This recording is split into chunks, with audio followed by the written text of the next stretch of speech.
सबसे पहले आप जो वर्क करना है, आपको जो टारगेट है आपका, तवज्जो, उसके ऊपर क्या करिए, प्लानिंग करिए। है साहब है कुरान बेटा, प्लान करिए।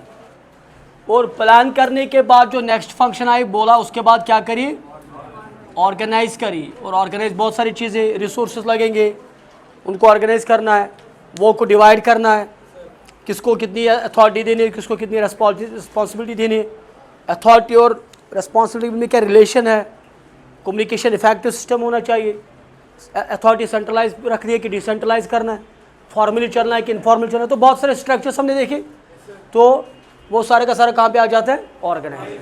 अब जब हमने ऑर्गेनाइज भी करके रखा है, अब उसके बाद ये जो काम करेंगे प्लान पे, जो हमको टारगेट हासिल करना है, उसके लिए अब हमको स्टाफ चाहिए कि नहीं चाहिए। तो नेक्स्ट फंक्शन मैनेजमेंट क्या कहता है, स्टाफिंग कहता है। आवाज समझ गोबर में थी नाजर।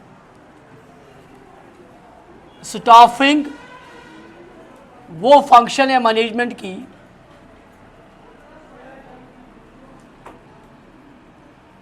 जिसको मैनेजमेंट का हार्ट कहते हैं, मैनेजमेंट का दिल है।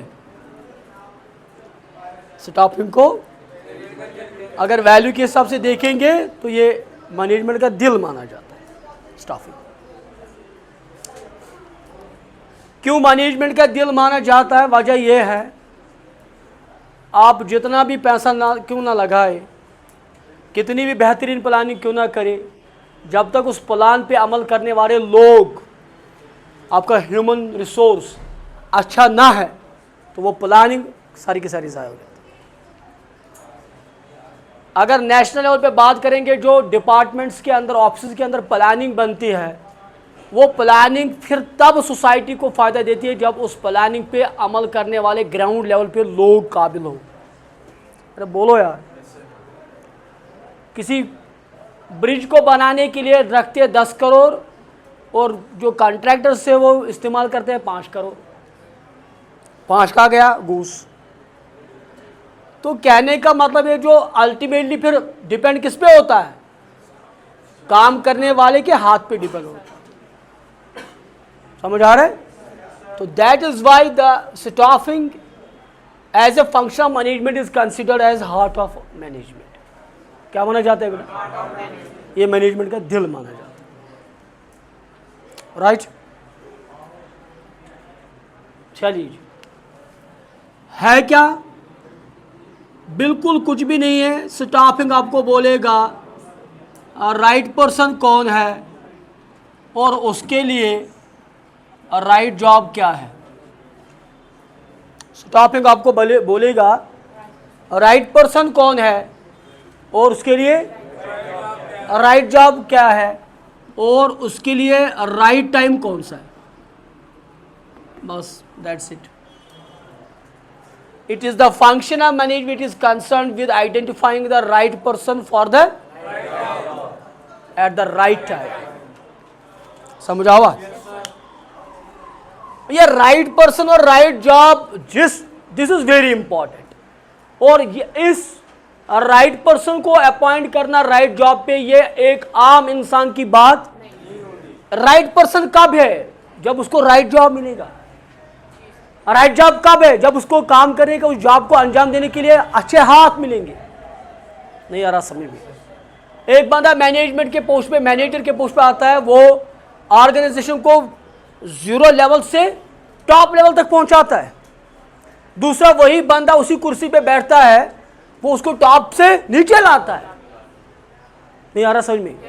तो ये कुर्सी राइट पर, राइट जॉब कब थी? जब उस पर राइट पर्सन बैठा था। अरे बोलो यार। लेकिन गलती हो गई, अब कुर्सी पे वो बैठा जो उसके लिए राइट पर्सन, जॉब भी खत्म हो गई। समझ आ रहा है?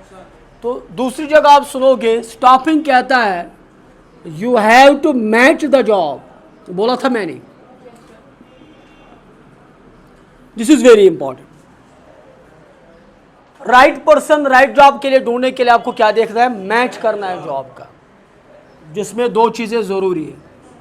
सर क्या क्या जरूरी है? जो जॉब वैकेंट है, हाँ, जो जॉब, उसमें रिक्वायरमेंट क्या है। अब जॉब को वैकेंट रखना है कि फिल करना है।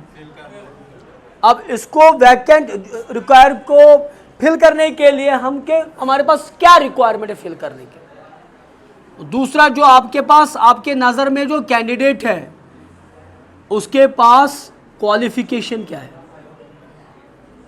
कुछ समझ आ रहा है। तो अगर इस जॉब की जो रिक्वायरमेंट है फिल करने की और इस कैंडिडेट की जो क्वालिफिकेशन, अगर ये दोनों आपस में मैच हुए, so then it ensures right person for the right. Am I right. तो फिर राइट टाइम पे जब आप उसको अब ये काम दोगे तो डेफिनेटली आपका जो परफॉर्मेंस होगा वो better performance. I hope you understand. इसीलिए इसको कहते हैं this is the heart of management. बात समझ आ रही ना। आखिर प्लानिंग कब तक ऑफिस में रहेगी। बाहर तो जाना है ना, ग्राउंड लेवल तक तो आना है ना। आखिर आप कब तक बिलाल सर की बातें सुनोगे।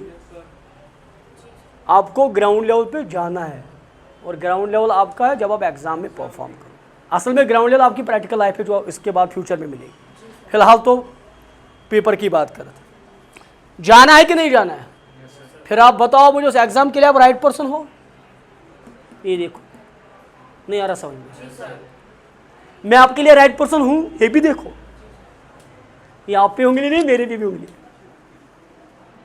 लेकिन मैं आपके लिए राइट पर्सन तब हूं जब आप मुझे इस्तेमाल करेंगे, क्योंकि मैं आपके लिए क्या हूं, रिसोर्स हूं।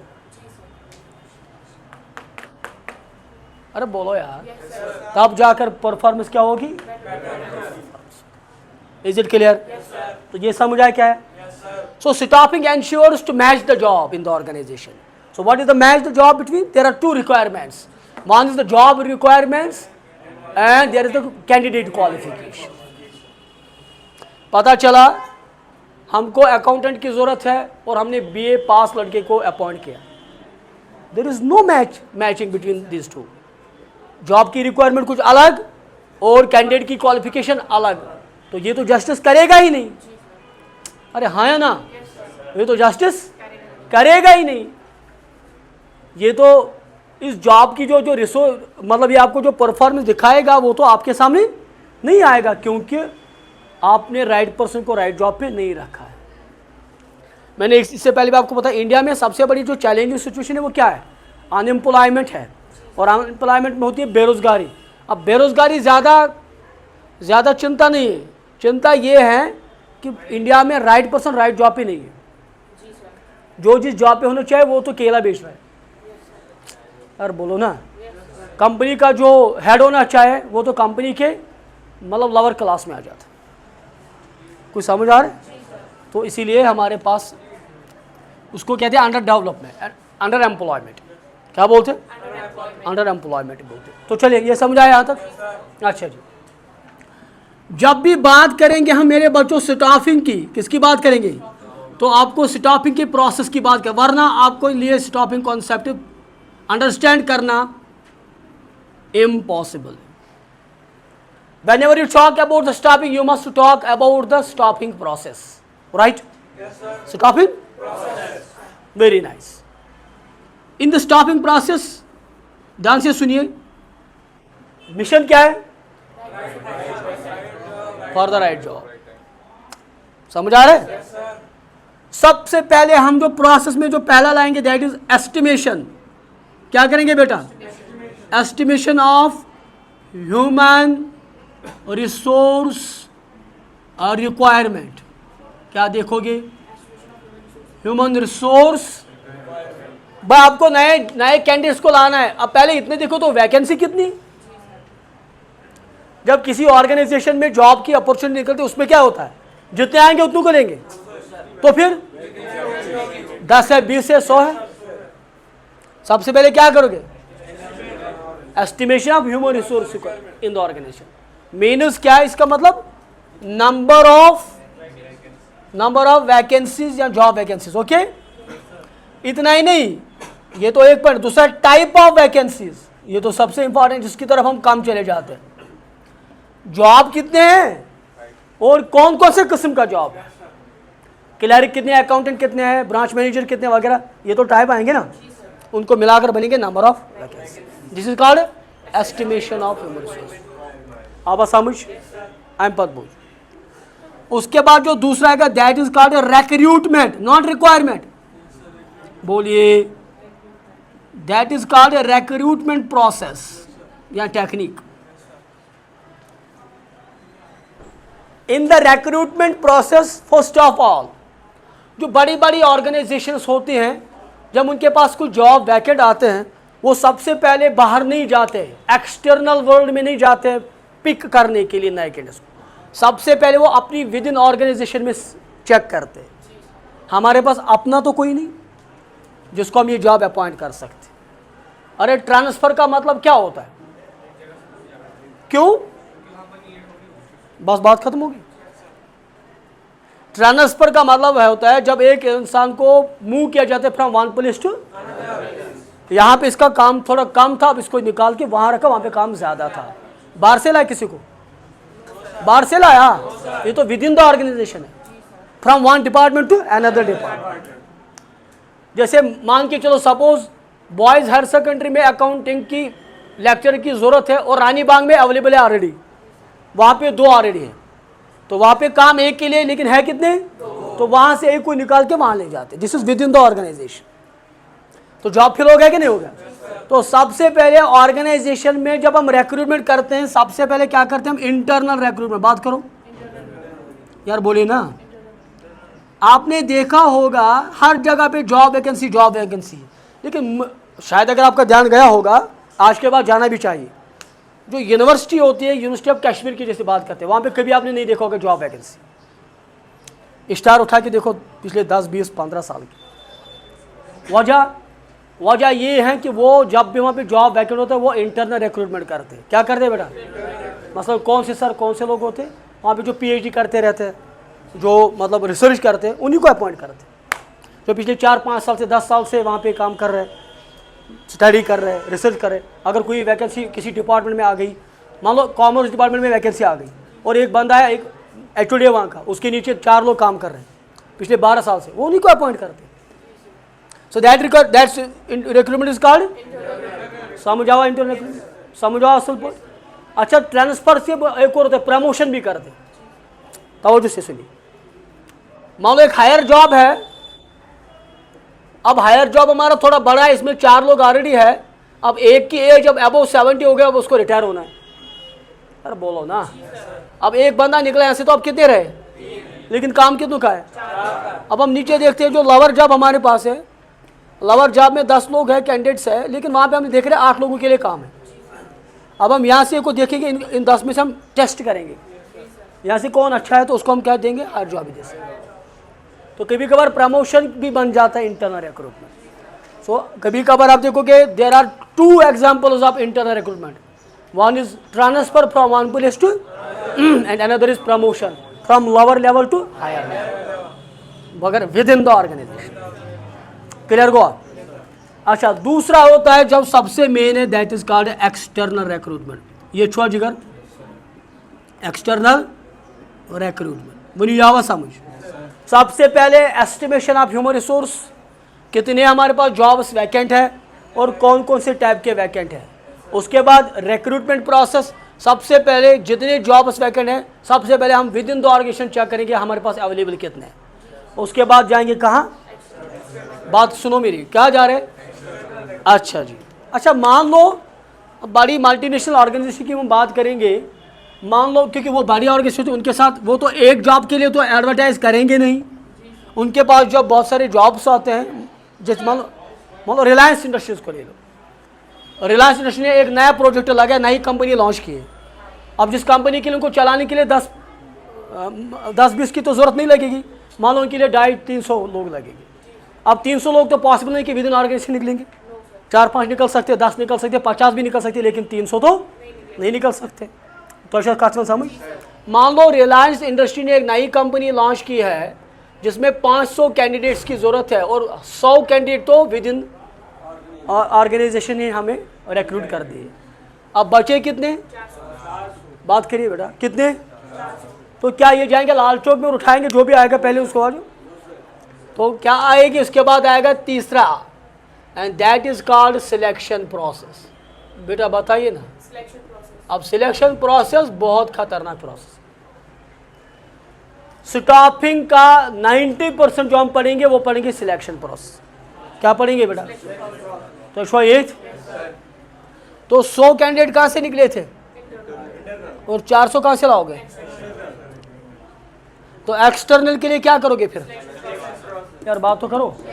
अब सिलेक्शन प्रोसेस बहुत बड़ी प्रोसेस है। उसके बाद हम यहां से क्या निकलेगा? वही निकलेगा राइट कैंडिडेट। क्या निकलेगा बेटा? राइट। फिलहाल हम छोड़ दें। उसके बाद जो आप राइट कैंडिडेट उसी को सिलेक्ट करेंगे, नहीं करेंगे, बाकी को क्या करेंगे? Tata bye bye. हाँ है ना? अब जो राइट कैंडिडेट है उसको अब फिर हम क्या करेंगे? उसको हम क्या देंगे? ट्रेनिंग एंड अरे डेवलप करेंगे, नहीं करेंगे? आप कितने भी काबिल क्यों ना हो, लेकिन फिर भी जब आप नए पोस्ट के लिए अपॉइंट हो जाओगे so you need some training. Right और रॉन्ग? कितनी भी अकाउंटिंग आपको क्यों ना दे, कितनी भी आप मैनेजमेंट पे होल्ड क्यों ना हो, जब आप किसी ऑर्गेनाइजेशन में प्रैक्टिकली काम करने के लिए जाओगे so you need a training there. क्योंकि एक स्टडी कल्चर एक होता है और वर्क कल्चर डिफरेंट होता है। वही प्रिंसिपल जो हमारी हेनरी फॉयल और एफडब्ल्यू टेलर के हमने पढ़े, जब उनको आप ऑर्गेनाइजेशन में अप्लाई करोगे so there is a difference. So for that you need some training. बोले ना? अब वो ट्रेनिंग किनको देंगे? जो सिलेक्टेड है कि जो सिलेक्टेड नहीं है? सिलेक्टेड कैंडिडेट्स को क्या देंगे? Training and development. और साथ साथ में 5वां स्टेप देंगे, उनको आगे बढ़ने के मौके मिलेंगे कि नहीं मिलेंगे? Promotions and career development. Am I right? तो ये है हमारा स्टाफिंग की प्रोसेस। समझ आ रहा है? इसीलिए इसको हम क्या कहते हैं? Human resource. क्लियर है बात? अब बात करते हैं वापस हेनरी फॉयल ने क्या बोला था। हेनरी फॉयल ने बोला था प्रिंसिपल ऑफ, बोलिए, stability of tenure of subordinates.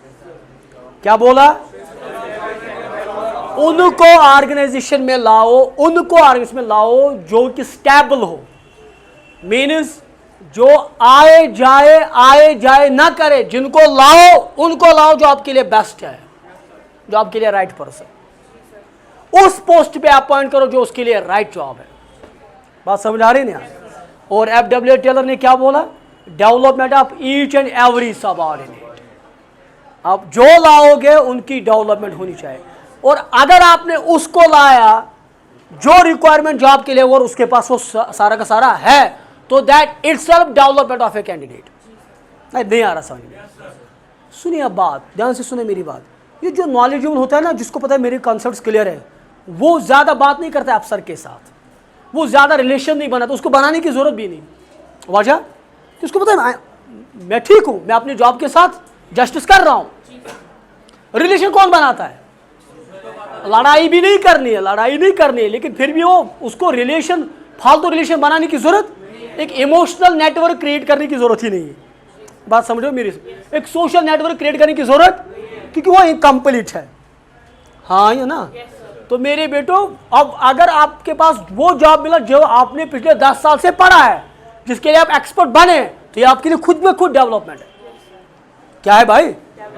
अब जो आपके लिए जो जॉब आपको मिला, आप उस जॉब पे सेटिस्फाई है। आखिरी बात सुनो, जो जॉब आपको मिला आप उस पे आप, तो अगर आप सेटिस्फाई हो तो डेफिनेटली ऑर्गेनाइजेशन भी सेटिस्फाई होगी, क्योंकि आप उस जॉब के साथ क्या करोगे? जस्टिस करोगे। I hope you understand. So this is the concept that is called staffing. Thank you.